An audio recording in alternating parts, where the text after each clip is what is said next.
Between the months of August and September 2014, St. Paul in Alberta, Canada, would experience high strangeness as strange crafts, something in the woods, and mysterious men in black helicopters would descend on the town. The events began on August 31st, 2014. A person was babysitting their sister's cat and dog on their siblings' farm near St. Paul, Alberta. The sister had gone away on a summer vacation trip.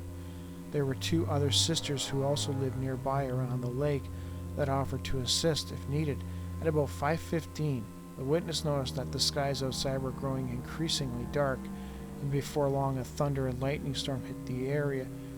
Fearing the electronic equipment would get fried, the witness quickly turned off the computer and made their way downstairs, where they unplugged the TV and the stereo. They made their way back up the stairs.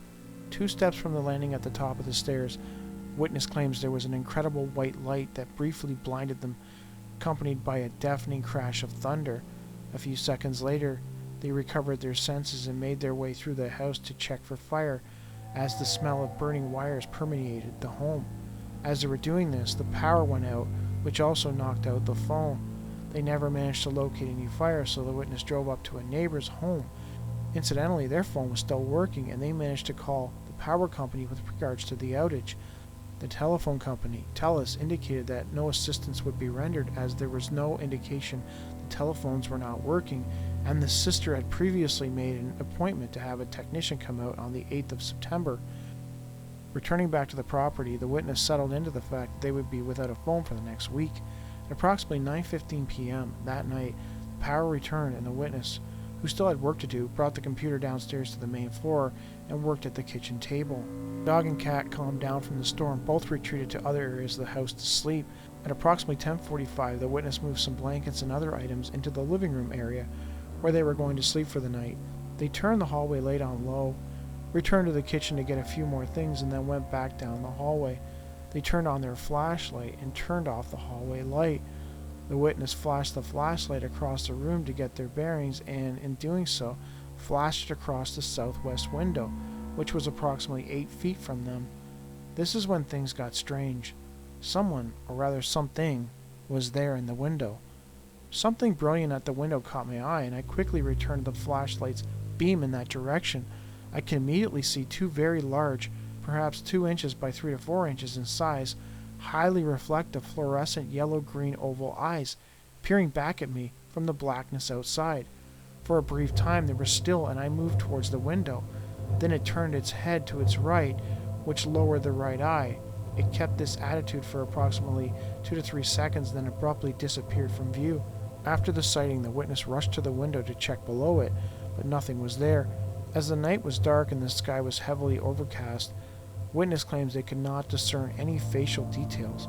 Further, they noted that they didn't notice any noise, and that despite looking in the window and observing them, there was nothing aggressive about the entity.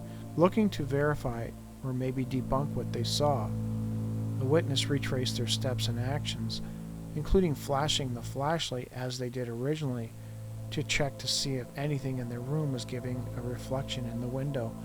Nothing they did could recreate what they saw standing in the window. Unsure of what to do and thoroughly exhausted at this point, the witness decided just to go to bed. The rest of the night was uneventful.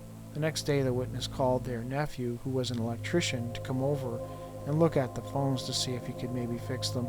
The nephew discovered that the wires were completely burned off the cordless phone base on the hallway desk, and other connections as well. After some time, he was able to get the phones working again. A couple days later, she spoke to one of her sisters who lived approximately 1.5 miles directly south of the witness's location.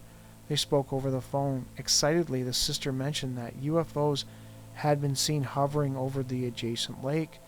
Later, the other sister, who also lived by the lake, mentioned that she too had seen jets and black helicopters in the area at the same time. The witness remembered hearing jets and thinking they were flying really low. Things continued to get increasingly strange. The witness spoke with a neighbor who also mentioned how his dog was getting riled up by something in the woods at night. The witness also noticed similar behavior in the cat and dog they had been charged with taking care of. At night, they would stare off towards the nearby woods. Whatever it was, it certainly had their attention. During the day, the cat and dog would stay away from that area when outside. or they would stare off to the woods to the southwest of the house if they ventured to the south side, apparently keeping alert of something that disturbed them. A day or so after the incident, the witness decided to measure the height from the ground level to the level at which the eyes were seen in the window. They determined that whatever was looking in the window, it had to have been 8 feet tall. Well, unless it was standing on something. A concrete wall was there, so it's possible that whatever was looking inside was standing on it. There were no scratches or marks found on the wall or the area around the window. A search of the internet failed to turn up any animal with the size and shape of eyes the witness observed. A few days later, one of the sisters telephoned at around 6 a.m., instructing the witness to go outside. There was a red and green flashing object to the south. The witness went outside but saw nothing. Speaking with their sister again, they suggested that she may be mistaking Sirius for a UFO. The sister dismissed that, noting that these UFOs were coming, hovering, and leaving. She added that she was quite frightened by the whole thing. In the end, the witness was greatly disturbed. Thinking back on that night, many things stuck out to her. Namely, even though she saw this thing looking in the window, she did not feel fear.